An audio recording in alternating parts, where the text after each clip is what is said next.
We are an over-protein society.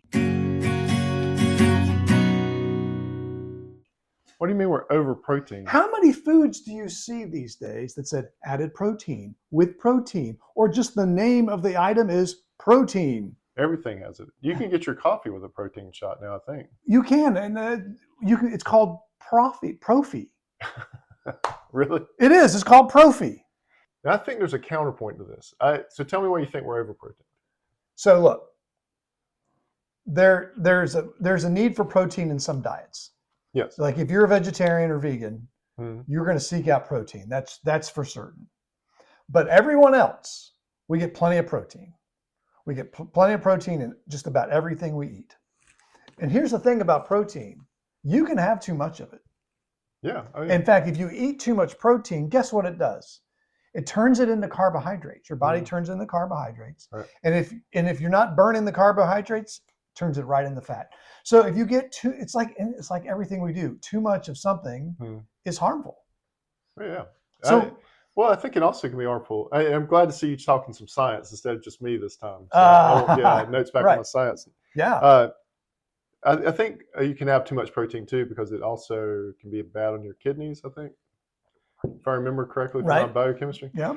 But there was a diet where it was like a protein-only diet for a while. I can't remember what it was. Okay. And I think that was some of the issues with it, is that people were getting too much protein and it was beginning to hurt them physically because they weren't eating fats or carbohydrates to kind of balance things out. Right.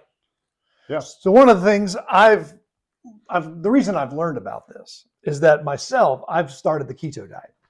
What's the keto diet? So the keto diet is basically a very, very low carbohydrate diet. Okay.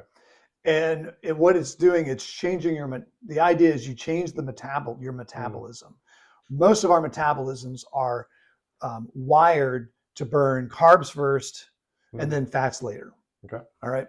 The keto diet flips your wiring, that you're starving your body of carbohydrates and your metabolism converts to burning fat instead. Okay. And what you're trying to do is basically it's just a low carb diet. So generally you get 100 grams of carbohydrates a day, maybe even more. It's really easy to get 200, but your target, like my personal target, is 30.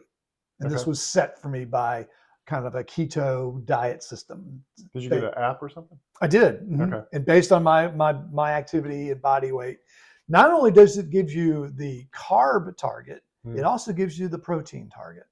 Typical protein targets are pretty low, believe it or not, in the 40 to 50 range. This is suggesting that I get more protein, but I can overdo it.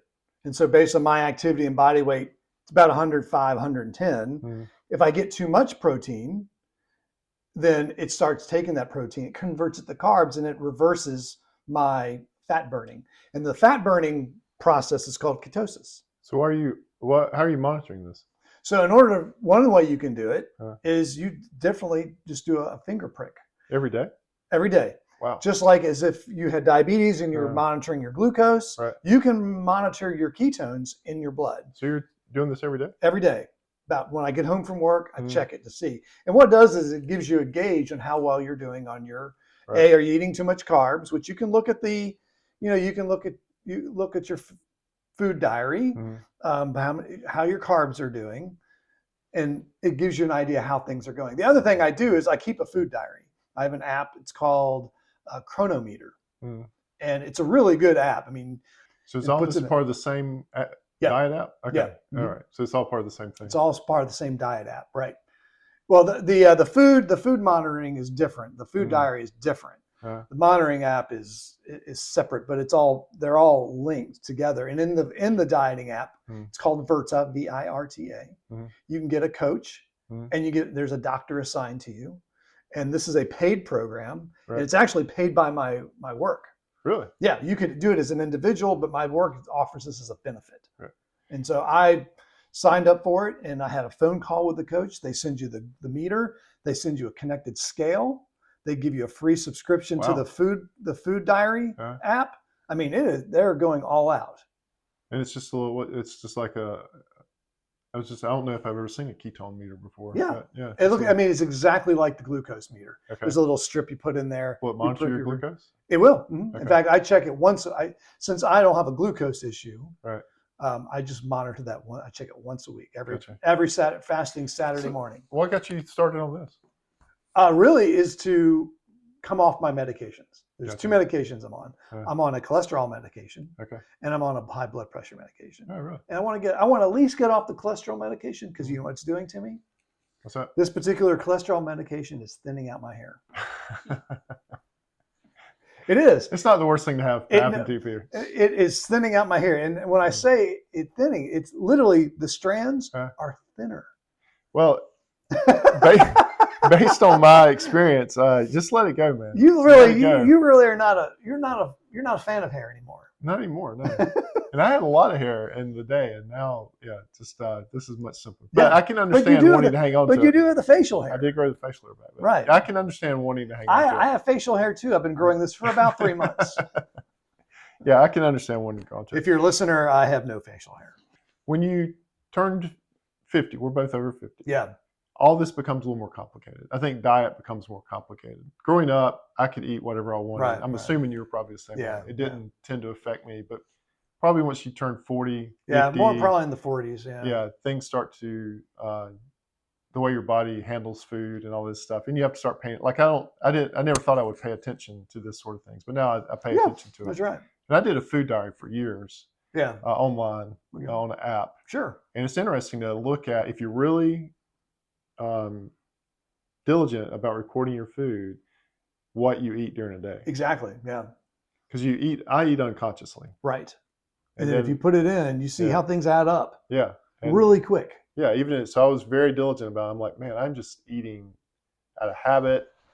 Man. So I eat out of habit. By the way, these are so good. They're very good. And so somebody brought this, like we had not bought this, somebody brought them to us. Get these out of here. So what's your counterpoint to my protein that we're over protein? Well, I mean, I don't want to take it too serious because I understand what you're saying and why you're doing it. I do think I agree with you. I agree with you. But I think the protein craze comes from something we're being sold subconsciously. We are sold that people that are building muscle mass and are working out and get really cut, that they are working out and they're adding protein to their diet. So they're drinking protein shakes. So I forgot about the protein powders and shakes. All these protein shakes. So if my opinion is what has happened is they are selling an idea that's never going to happen. So people buy the protein enhanced things thinking that's going to make them fit. Right. And just completely skipping the workout part. Yeah. Oh yeah. You've heard comedians talk about this. You've taken my argument one step deeper. Yeah.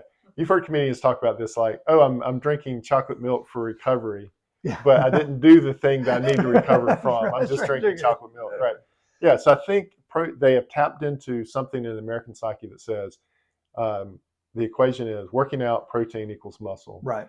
And all we've done is just erase the working out part and think, okay, if I buy the protein, then I'm going to get these results. Sure, that's exactly. So I think that's the underlying.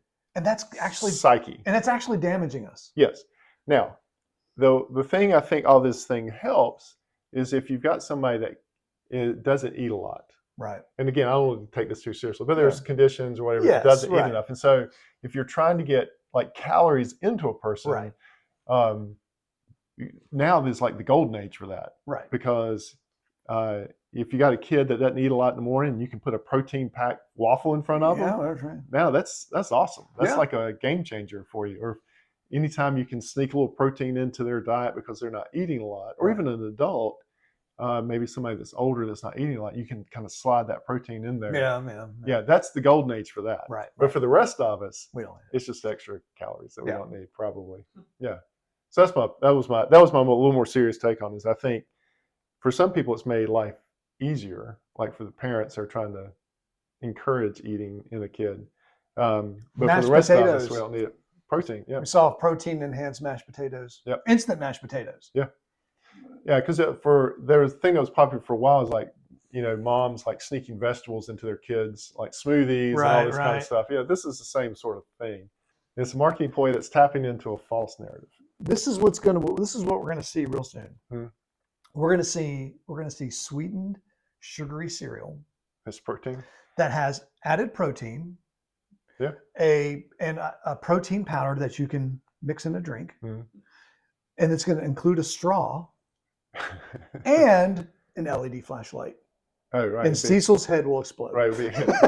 And it'll be an ice to drink. But like cereal, we've kind of done this forever. Like cereals have been vitamin fortified. Right. Whole grain. Yeah. You're eating these vitamin fortified cereals or milk with vitamin D in it. So people have always enhanced. Remember the whole grain kick? Yeah. Whole grains? Yeah. Everything has whole grains. Everything had whole grains in it for a while. Still does. Yeah. Like you see I still see a lot of whole grains and things.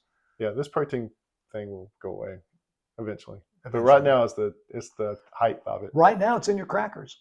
Yeah. I've got protein waffles in the freezer right now. Chocolate chip cookies. With protein? Yeah. Did you go to the grocery store recently? I did. I went and cruised. I got pictures. I'll post them up on the right. I'll post them up on. What's the most unusual thing you saw? Ice cream? The ice. I felt like the ice cream and then the ketchup. Yeah. The ketchup is pretty unusual. Yeah. Again, all this isn't for people that need it. This is because people are trying to say, okay, I need protein because I'm going to. They're recovering from a workout. They're recovering from workouts. Right. Yeah. Well, I'm glad you came along onto my thing that we're over stuff in the society, whatever it is. It was the mashed potatoes that did it for you with the protein. Yeah. That put me over the top. I think the ketchup would have done it for me. So I think that brings us to the end of this protein episode. Hey, we do not have any extra protein in this episode. As I sip my protein coffee, I want to thank everyone for listening and watching. If this is your first time, please consider hitting the subscribe button or the like button on the platform you listen with. Again, doing such things, we're not going to send you junk email or junk snail mail. It just helps people find us and join the conversation. All right, That Don't Sound Right is a production of TDSR Podcast in conjunction with Camel City Studios. Peter and I do all your hosting and technical work. Peter does a lot of work on the YouTube side now. Always thanks to Emily and Ella for helping us out on the graphic and Instagram side. Camille's been our barista. Giorgio tests our merchandise. Brent is our international brand ambassador. And as always, listener number one is Scott. So until next week, keep talking. And stay curious.